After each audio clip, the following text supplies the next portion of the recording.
শেখ হাসিনা নির্দেশে বন্ধ করা হয় ইন্টারনেট, পলকে স্বীকারোক্তি। 8 পুলিশ কর্মকর্তার বিরুদ্ধে 2 মাসে তদন্ত শেষের নির্দেশ।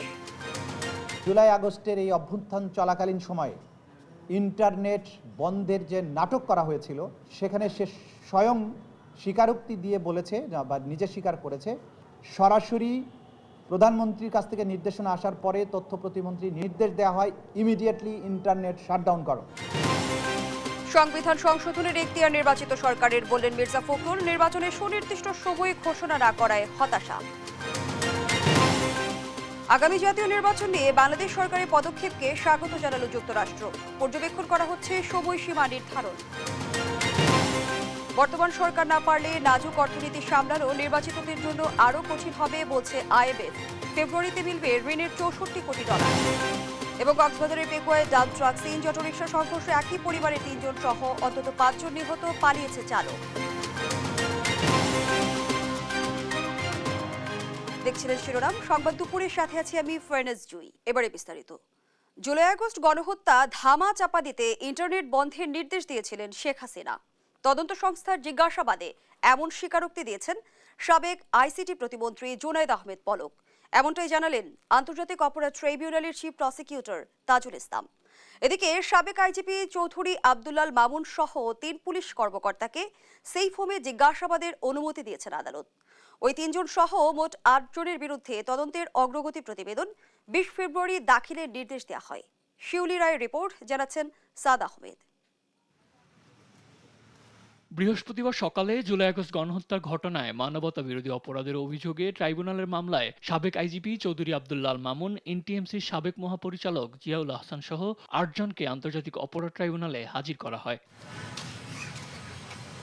এদিন তাদের বিরুদ্ধে গণহত্যার মামলায় প্রতিবেদন দাখিলের কথা থাকলেও তদন্ত শেষ করতে 2 মাস সময় চায় প্রসিকিউশন। সেই সঙ্গে মামুন সহ 3 কর্মকর্তাকে সেফ হোমে জিজ্ঞাসাবাদের আবেদন করে তারা। চিফ প্রসিকিউটর জানান, শুনানি শেষে আবেদন মঞ্জুর করে 20 ফেব্রুয়ারি অগ্রগতি প্রতিবেদন দাখিলের নির্দেশ দিয়েছেন ট্রাইব্যুনাল। এই কারণে আমরা আজকে 2 মাস সময় চেয়েছিলাম, 2 মাস সময় দিয়েছেন। আগামী 20 ফেব্রুয়ারি পরবর্তী তারিখের এই মামলার জন্য ধার্য হয়েছে। আমরা আশা করব এর মধ্যেই মামলার তদন্ত মোটামুটি অনেক বেশি দূর এগিয়ে যাবে। তিনি আরও জানান, জিজ্ঞাসাবাদে জুনায়েদ আহমেদ পলক স্বীকার করেছেন জুলাই হত্যাকাণ্ড ধামাচাপা দিতে শেখ হাসিনার নির্দেশেই ইন্টারনেট বন্ধ করা হয়। জুলাই আগস্টের এই অভ্যুত্থান চলাকালীন সময়ে ইন্টারনেট বন্ধের যে নাটক করা হয়েছিল সেটি কোনো দুর্ঘটনা ছিল না। খায়ের টাওয়ার বা কোন টাওয়ারে আগুন লেগেছে এগুলোর কোনো ব্যাপারই ছিল না। সেখানে সে স্বয়ং স্বীকারোক্তি দিয়ে বলেছে বা নিজে স্বীকার করেছে যে এই ইন্টারনেট তদানীন্তন প্রধানমন্ত্রী এবং এই মামলাগুলোর প্রধান আসামি শেখ হাসিনার নির্দেশে সরাসরি প্রধানমন্ত্রীর কাছ থেকে নির্দেশনা আসার পরে তথ্য প্রতিমন্ত্রী নির্দেশ দিয়ে আইআইজি ইন্টারন্যাশনাল ইন্টারনেট গেটওয়ে, এই গেটওয়েদের একটা হোয়াটসঅ্যাপ গ্রুপ খোলা হয়। সেই গ্রুপে সরাসরি নির্দেশ দেওয়া হয় ইমিডিয়েটলি ইন্টারনেট শাটডাউন করো। জিয়াউল হাসানের আবেদন প্রসঙ্গে তাজুল ইসলাম বলেন, বিচার কার্যক্রমকে বিতর্কিত করতেই ট্রাইব্যুনালের এখতিয়ার নিয়ে এমন প্রশ্ন তোলা হয়েছে। একটা আবেদন করে বসে আছে জিয়াউল হাসান, এই মামলার বিচার করার ক্ষমতা নাই। এটা হচ্ছে প্রথম কথা। এবং দ্বিতীয় কথা, তিনি বলেছেন যে যেসব অপরাধ হয়েছে এগুলো মানবতা বিরোধী অপরাধী নয়। এই ধরনের পিটিশন ওনারা দিয়েছেন। তো দিয়ে ওনারা একটা হাইপ তৈরি করতে চান, দুনিয়াব্যাপী একটা নয়েজ তৈরি করতে চান। সেই কারণে তারা অ্যাপ্লিকেশনটা দিয়েছেন। অনেক বড় অ্যাপ্লিকেশন, নানান কথা তারা বলেছেন। এগুলোর আমরা যথাযথ আইনি প্রক্রিয়ার জবাব দেওয়ার জন্য আমরা সময় চেয়েছি। আগামী 1 মাস পরে এটা শুনানি হবে 20 জানুয়ারিতে। তো জবাব আমরা দিব, আদালত যথাযথ আদেশ নিশ্চয়ই তারা দিবেন। কিন্তু আমরা আপনাদেরকে যেটা জানাতে চাই যে এই ধরনের উদ্যোগ একের পর এক নেওয়া হবে এটাকে বিতর্কিত করার জন্য। সাদ আহমেদ, দেশ টিভি, ঢাকা। সংবিধান সংশোধনের এখতিয়ার নির্বাচিত সরকারের, এমন মন্তব্য করেছেন বিএনপির মহাসচিব মির্জা ফখরুল ইসলাম আলমগীর। সকালে গুলশান কার্যালয়ে এক ব্রিফিংয়ে এ মন্তব্য করেন তিনি।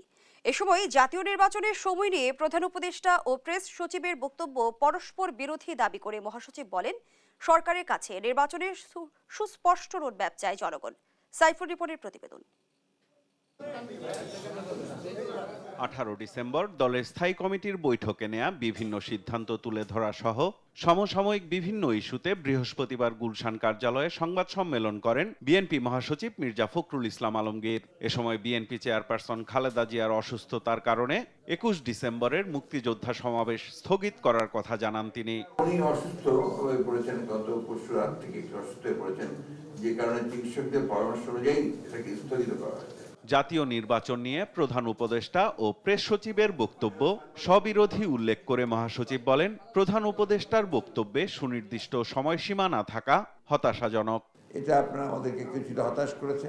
আর তারপরে তার প্রেস সচিব যে কথা বলেছেন, এই কথাটা আবার সাংঘর্ষিক কথা হয়ে গেছে। 25-এর শেষের দিকে অথবা আপনার 26-এর প্রথম দিকে কিউ অ্যাডভাইজার বলেছিলেন, আর উনি বলছেন যে জুনের মধ্যে নির্বাচন হবে। তো এক্স্যাক্টলি আমরা বুঝতে পারছি না যে কোনটা সঠিক। তাদের দায়িত্ব হচ্ছে সমস্ত স্টেক হোল্ডারদের সঙ্গে আলোচনা করে বিষয় যেন কোনো বিভ্রান্তি সৃষ্টি না হয়, সেই হিসাবে একটা তারিখ নির্ধারণ করা, সময় নির্ধারণ করা যেতে পারে। এ সময় সংবিধানের ৫৫ সংশোধনী নিয়ে দলের অবস্থানও জানান তিনি। আমরা এই রায়কে স্বাগত জানাই, অ্যাপ্রিসিয়েট করি। আদালত স্বীকৃতি দিয়েছেন যে নির্বাচিত পরবর্তী সংসদটি সংবিধান সংশোধনের একমাত্র উপযুক্ত ফোরাম। ফ্যাসিবাদী আওয়ামী সরকার সংবিধানের প্রায় 1/3 এবং কিছু অংশ তফসিল অপরিবর্তনীয় ঘোষণা করেছিল, যা এই রায়ের মাধ্যমে বাতিল হয়েছে। সংবিধান সংশোধন নিয়ে সাংবাদিকদের প্রশ্নের জবাব দেন বিএনপির স্থায়ী কমিটির সদস্য সালাউদ্দিন আহমেদ। যে সমস্ত আইন প্রধানত পার্লামেন্টে পাস হয়, সেটাতে যদি কোনো রকমের কোনো অসাংবিধানিক বিষয় থাকে, সেটা ইন্টারপ্রিট করার সবসময় ক্ষমতা সুপ্রিম কোর্টের সাংবিধানিক হবে। তো এই বাকি জিনিসগুলো মাননীয় আদালত সংসদের উপরে এই জন্যই ছেড়ে দিয়েছেন যে ওখানে কিছু রাজনৈতিক সিদ্ধান্তের বিষয় আছে বলে আদালত হয়তো মনে করেছে। এটা একটা বিচার বিভাগীয় স্বীকৃতি মিলল যে সংসদ, একমাত্র সংসদই হচ্ছে উপযুক্ত ফোরাম যে কোনো রকমের সাংবিধানিক সংশোধনের জন্য। আওয়ামী লীগের 3টি নির্বাচনকেই বিএনপি অবৈধ মনে করে জানিয়ে তিনি বলেন, এ নিয়ে কেউ আদালতে গেলে সেখানেই সিদ্ধান্ত পাওয়া যাবে। এই বিষয়ে যদি আদালতের কাছে কেউ কোনো রকমের আবেদন করে, তখন আদালত এটা বুঝতে পারবে। সাইফুল রিপন, দেশ টিভি, ঢাকা। বাংলাদেশের আগামী সংসদ নির্বাচন নিয়ে অন্তর্বর্তী সরকারের পদক্ষেপকে স্বাগত জানিয়েছে যুক্তরাষ্ট্র। আর অব্যাহত আছে নির্বাচনের সময় নির্ধারণের বিষয়টি পর্যবেক্ষণ। এমনটাই জানিয়েছেন মার্কিন পররাষ্ট্র দফতরের উপপ্রধান মুখপাত্র বেদান্ত প্যাটেল। স্থানীয় সময় বুধবার নিয়মিত প্রেস ব্রিফিংয়ে এসব কথা বলেন তিনি। আরও জানাচ্ছেন আফরিন মৌ। যুক্তরাষ্ট্রের পররাষ্ট্র দফতরের নিয়মিত ব্রিফিংয়ে বিভিন্ন সময় বাংলাদেশ ইস্যুতে আলোচনা হয়।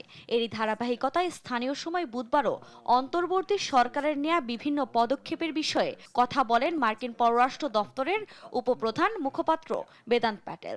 সম্প্রতি জাতীয় নির্বাচনের সম্ভাব্য সময় ঘোষণা নিয়ে এক সাংবাদিকের প্রশ্নের জবাবে নির্বাচন নিয়ে ইউনূস সরকারের পদক্ষেপকে স্বাগত জানান তিনি। নির্বাচনের প্রস্তুতির জন্য বাংলাদেশের এই অন্তর্বর্তী সরকার কর্তৃক গৃহীত পদক্ষেপগুলোকে আমরা স্বাগত জানাই, যা শেষ পর্যন্ত বাংলাদেশি জনগণকে তাদের নিজস্ব নেতৃত্ব নির্বাচন করার সুযোগ দেবে। অবশ্যই এই পুরো প্রক্রিয়া জুড়ে আইনের শাসন, একইভাবে গণতান্ত্রিক মূলনীতির বাস্তবায়নকে আমরা উৎসাহিত করছি।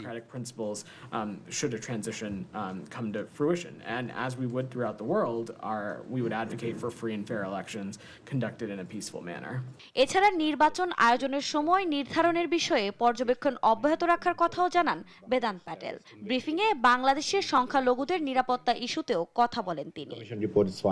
আরেক প্রশ্নে সাবেক প্রধানমন্ত্রী শেখ হাসিনার গুম সংশ্লিষ্ট ও তার বিরুদ্ধে নিষেধাজ্ঞা আরোপ নিয়ে মুখপাত্র বলেন, হাসিনার বিরুদ্ধে গুমের সম্পৃক্ততা তদন্তে সমর্থন রয়েছে যুক্তরাষ্ট্রের। গত 2 দশকে শত শত বাংলাদেশিকে জোরপূর্বক গুম করা প্রতিবেদন প্রকাশের পর এ নিয়ে উদ্বেগও জানান তিনি। এদিকে নভেম্বরে G7 সম্মেলনে মার্কিন পররাষ্ট্রমন্ত্রী অ্যান্টনি ব্লিংকেনের সঙ্গে ভারতের পররাষ্ট্রমন্ত্রী এস শঙ্করের সবশেষ বৈঠকে কি আলোচনা হয়েছিল সে বিষয়ে জানতে চাওয়া হয়। জবাবে নানা ইস্যুতে আলোচনা হয়েছে বলে জানান বেদান্ত প্যাটেল। আফরিন মৌ, নিউজ ডেস্ক, দেশ টিভি। ফেব্রুয়ারির শেষের দিকে আইএমএফ-এর চতুর্থ কিস্তির $64 কোটি পেতে পারে বাংলাদেশ। সচিবালয়ে সংবাদ সম্মেলনে আইএমএফ-এর মিশন প্রধান ক্রীড়া পাপা জর্জিও জানান, প্রতিশ্রুত অর্থের বাইরে অতিরিক্ত ৭৫ কোটি মার্কিন ডলার দেওয়ার অনুরোধ করেছে বাংলাদেশ, জানিয়ে ইতিবাচক সংস্থাটি। জনগণের অভ্যুত্থান, বন্যা এবং কঠোর নীতির কারণে আউটপুট ক্ষতি হয় আগামী অর্থ বছরে জিডিপি প্রবৃদ্ধি ৩.৮% কমে যেতে পারে বলে শঙ্কা জানিয়ে তিনি বলেন, আগামী বছরের শেষ নাগাদ অর্থনীতির প্রবৃদ্ধি হবে। এছাড়া অর্থনীতির এই নাজুক পরিস্থিতি অন্তর্বর্তী সরকার সামলাতে না পারলে নির্বাচিত সরকারের জন্য তা আরও কঠিন হবে বলে মন্তব্য করেছেন আইএমএফ এর মিশন প্রধান।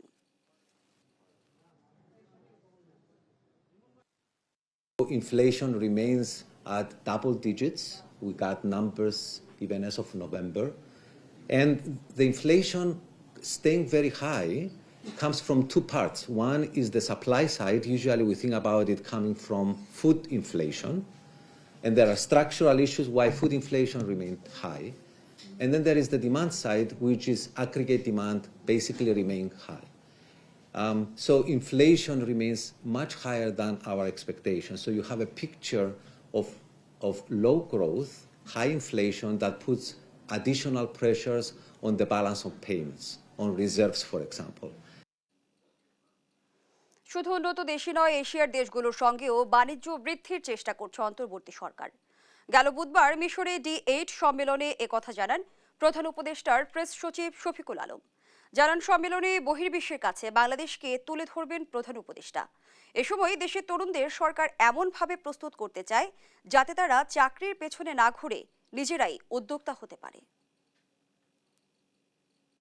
বাংলাদেশের ওনার যে ফিলোসফি সেটা হচ্ছে যে মাল্টিলেটারাল যেগুলো মানে রিজিওনাল কোঅপারেশন রিলেটেড যতগুলো ফোরাম আছে সেইগুলো ফোরামে উনি আসলে বাংলাদেশে একটা শক্ত প্রেজেন্স চাচ্ছেন। আর কালকে একটা কি থিম হচ্ছে ইউথ আর এসএমই। আপনি ইউথের নিয়ে উনি কথা বলবেন, ইউথ নিয়ে ওনার যে চিন্তা ভাবনা সেগুলো বলবেন। ইউথ ক্যান বি মানে ওরা নিজেরাই জব ক্রিয়েটর হতে পারে, ওরা যে শুধু জবের পিছনে দৌড়াবে তা না, they can be a entrepreneur and they can create jobs. টঙ্গীর বিশ্ব ইজতেমা ময়দানে দুই গ্রুপের সহিংসতা ও প্রাণহানির পর আজও নিরাপত্তা বলয় তৈরি করে রেখেছে আইন শৃঙ্খলা বাহিনী। সাজোয়া যান সহ নিরাপত্তা রক্ষায় কাজ করছেন সেনা সদস্যরাও। আগামীকাল থেকে ইজতেমা করতে চেয়েছিলেন সাদ গ্রুপের মুসল্লিরা। জুবাইরের অনুসারীরা বাধা দিলে ভয়াবহ সংঘর্ষে নিহত হন 4 মুসল্লি, আহত হন শতাধিক মানুষ। এই ঘটনায় দুই গ্রুপই একে অপরের উপর দোষ চাপাচ্ছে। পরিস্থিতি নিয়ন্ত্রণে অনির্দিষ্টকালের জন্য মাঠের আশপাশে 144 ধারা জারি করেছে প্রশাসন। আগামী জানুয়ারির শেষ সপ্তাহে বিশ্ব ইজতেমা আয়োজনের কথা রয়েছে।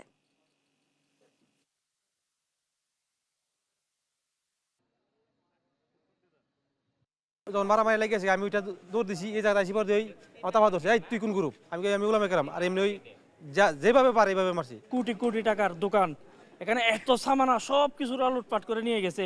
মাঠের ভিতরে ফাঁকা, আর বাইরে পরিস্থিতি অনেক ভালো আছে। বাইরে আপনার আইন শৃঙ্খলা বাহিনীর সদস্যরা বা সশস্ত্র বাহিনীর সদস্যরা মানে কড়া পাহারায় তারা ডিউটিরত আছে, আর অন্য কোনো সমস্যা নাই। আওয়ামী লীগের কেন্দ্রীয় কার্যালয়ে যেন এখন পাবলিক টয়লেটে পরিণত হয়েছে। আশপাশে অবস্থানরতরা হর হামেশাই ভবনটির নিচতলায় সারছেন প্রাকৃতিক কাজ। উপরের তলাগুলোর অবস্থা আরও ভয়াবহ। মাদকসেবী সহ দখলে নিয়েছে দেহ ব্যবসায়ীরা। সানোয়ার হোসেন সানির ক্যামেরায় এম এ আজিমের রিপোর্ট। আওয়ামী লীগের কেন্দ্রীয় কার্যালয়, নেতাকর্মী নয়, আশেপাশের মানুষ মাঝে মধ্যেই ঢুকছেন অফিসটিতে। তবে দলীয় কোনো কর্মসূচি নয়, একান্তই প্রকৃতির ডাকে সাড়া দিতে। আপনার পাবলিক টয়লেট এই কেন এটা তো আমরা বলতে পারবো না, মানে সবাই এটাই বলতে আছে। আওয়ামী লীগ অফিস তো ছিল একসময়, এখন তো নাই। এখন আমি একটু প্রশাসন করব। আওয়ামী লীগ সরকার পতনের পর এমন অবস্থা চলতে থাকায় দুর্গন্ধে এখানে 1 মিনিট অবস্থানই কষ্টসাধ্য হয়ে দাঁড়িয়েছে। একসময়ে আওয়ামী লীগের কেন্দ্রীয় কার্যালয়ের নিচতলাটি এখন একদমই পাবলিক টয়লেট বলা চলে। তবে এর উপরের তলাগুলোর কি অবস্থা এখন, কি হচ্ছে সেখানে দেখতে চাই আমরা।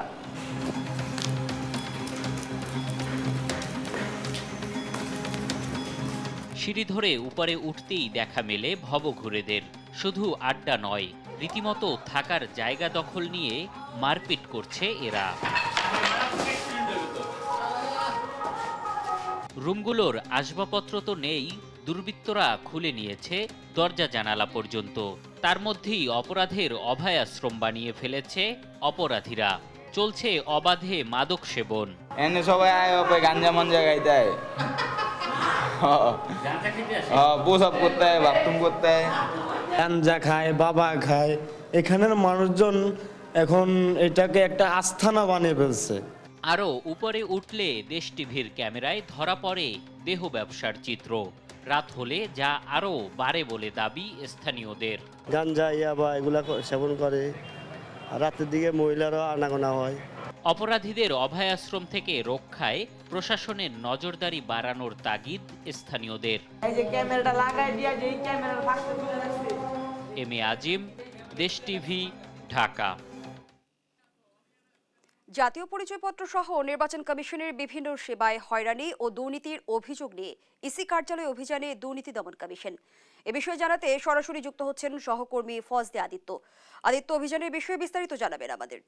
আপনারা জানেন যে ইতিমধ্যে কিন্তু দুদক একটা অভিযান কার্যক্রম পরিচালনা করেছে। এই বিষয়ে আমরা জানতে আরো বিস্তারিত একজন কর্মকর্তা আছেন, তার সাথে আমরা যুক্ত হচ্ছি। আমি যেটুকু জানতে পেরেছি সেটা হচ্ছে আপনার যুগান্তর পত্রিকায় আপনার 22 নভেম্বর 2024 ঘুষ লেনদেনের বিশাল নেটওয়ার্ক ইসিতে, এরকম একটি সংবাদের পরিপ্রেক্ষিতে ওনাদের কৌশলে, দুদকের যে কৌশল থাকে সেই কৌশলে একটি টিম পাঠিয়েছিল। ওই টিম আজকে সকালে এসেছিল এবং তারা আমাদের এই নির্বাচন কমিশন সচিবালয়ের চতুর্দিকে তারা তাদের মতো করে তাদের অবজারভেশনগুলো তারা করে এবং তারা তদন্ত করে বা রেকি করে, যেভাবেই বলি আমরা। করার পরে তারা দুজন লোককে ধরতে পারে যারা আমাদের অফিসের কেউ না এবং তারা হচ্ছে দালাল প্রকৃতির বলে আমরা এখন পর্যন্ত জানতে পেরেছি। তো তাদেরকে তারা আটক করে।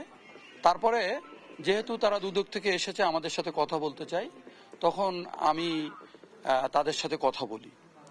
তো কথা বলে আমি যে বিষয়গুলো জানতে পেরেছি যে ওই দুইটি ছেলে তাদের মোবাইল থেকে আরও দুইজনের সাথে যোগাযোগ করেছে। যেই দুইজনের একজনের মোবাইল ইতিমধ্যেই বন্ধ হয়ে গেছে, আর আরেকজনের মোবাইলটা সে রেখেই দৌড় দিয়ে পালিয়ে গেছে। ওই মোবাইল থেকে আমরা এখন চেষ্টা করছি যে আমাদের ভিতরের কারা এটার সাথে জড়িত। এটা হচ্ছে একটা ঘটনা। আর একটা ঘটনা হচ্ছে আমাদের পুলিশের যিনি এখানে দায়িত্ব পালন করেন তাকে ওনাদেরই মধ্যে একজন এসে জানিয়েছিলেন, যেটা একেবারে সত্যি ঘটনা, যে ওনার মিসেসের নামের বানানের একটা কারেকশন আছে, এই কারেকশনটার ক্ষেত্রে উনি কাজটা করে দিতে পারবেন কিনা। তো ওই ভদ্রলোক বলেছিল আমি পারবো। তো তার সাথে ওনার কথাবার্তার প্রেক্ষিতে সে কাজটা করে দিয়েছে। অর্থাৎ ওই যেখানে প্রিন্ট পাওয়া যায় ওখানে যেহেতু কারেকশনটা আগেই করা ছিল তো প্রিন্ট দিতে পেরেছে। দেওয়ার পরে ওইখানে ওনাদের মধ্যে একটা ছোট্ট লেনদেনও হয়েছে। অর্থাৎ মানে যেহেতু উনি কাজটা করে দিয়েছেন সেই বিবেচনায় আমার মনে হয় এমনটা আমি বলতেও পারি উনি 500 টাকা তাকে দিয়েছেন। আচ্ছা, এইটা গেল একটা ঘটনা। আর একটা ঘটনা হচ্ছে আমাদের এখানে কাজ করেন উনি ডিআর হিসেবে কাজ করেন, অর্থাৎ আমাদের চিঠিপত্র আদান প্রদানের কাজগুলো করেন। এই প্রকল্পের উনি স্টাফ, সরাসরি আমাদের নির্বাচন কমিশন সচিবালয়ের কেউ নন, কিন্তু প্রকল্পের স্টাফ এবং আমাদের সাথেই কাজ করেন। তো ওই ভদ্রলোক ওই প্রিন্টটা আনার ক্ষেত্রে সহায়তা করেছে। তো যখন আমাদেরকে এটা বলেছে তখন তো আপনারা ভিতরে গিয়েছিলেন, আমি তখন কথা এগুলো সব শেষ করতে পারিনি, সেজন্য আপনাদেরকে বলেছিলাম যে আপনারা অপেক্ষা করেন, আমরা আপনাদেরকে বিষয়টা জানাবো। তা আমি মোটামুটি খোঁজ খবর নিয়ে যেটা জানতে পেরেছি যে যেই কয়েকজনের নাম ওনারা আমাদেরকে বলেছেন এরা সবাই কোনো না কোনোভাবে আমাদের এখানে যে একটা প্রকল্প আছে এই প্রকল্পের জনবল, কিন্তু ওরা সচিবালয়ের বিভিন্ন জায়গায় আমাদেরকে সহায়তা করে বা কাজ করে। এই জন্যে আমরা ওদেরকে আমাদের যে প্রকল্পের পিডি মহোদয় আছেন ওনার কাছে পাঠিয়েছি যে আপনারা ওনার সাথে তাহলে কথা বলেন। এর বাইরেও যদি আমাদের সচিবালয়ের বা নির্বাচন কমিশন সচিবালয়ের কেউ জড়িত থাকে তাদের বিরুদ্ধে যা যা ব্যবস্থা নেওয়ার আমরা তা নিব। নেত্রকোনায় গ্রেপ্তার সাবেক সংসদ সদস্য রাগিবুল হাসান রিপুকে বগুড়া নেওয়া হচ্ছে। বুধবার রাতে নেত্রকোনার মোহনগঞ্জ পৌর এলাকা থেকে তাকে গ্রেপ্তার করা হয়। তার বিরুদ্ধে বগুড়া জেলার বিভিন্ন থানায় হত্যাসহ মোট 13টি মামলা রয়েছে। সকালে র্যাবের লিগ্যাল অ্যান্ড মিডিয়া উইং এর পরিচালক লেফটেন্যান্ট কর্নেল মুনিম ফেরদৌস জানান, তার বিষয়ে আইনি ব্যবস্থা নেওয়া হবে। 2023 সালের 1 ফেব্রুয়ারি বগুড়া সদর আসনের উপনির্বাচনে জয়ী হয়ে সংসদ সদস্য নির্বাচিত হন রাগিবুল হাসান রিপু। 2014 সালের 10ম সংসদ নির্বাচনে আওয়ামী লীগের প্রার্থী ছিলেন তিনি। মহাজোটের শরিক জাতীয় পার্টি নুরুল ইসলাম ওমরকে ওই আসন ছেড়ে দেওয়া হলে রিপুর প্রার্থিতা প্রত্যাহার করে নেন।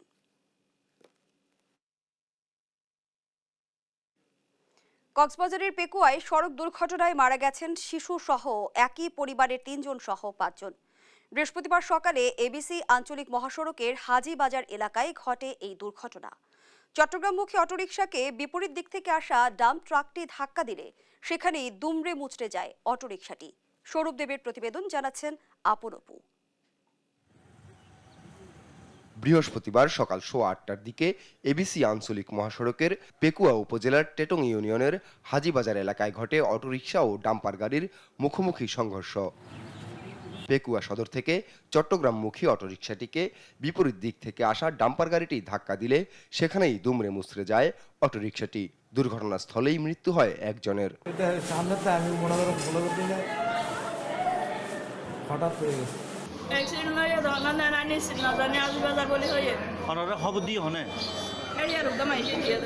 বাইরে 20 মিনিট হয়ে তারা আর আধা ঘন্টা 40 মিনিট আগে হাসপাতাল আসছে আর রোগী সুস্থ আল্লাহ হত হয়ে আয় এড়াই দিয়ে আর রোগী মারা গিয়ে।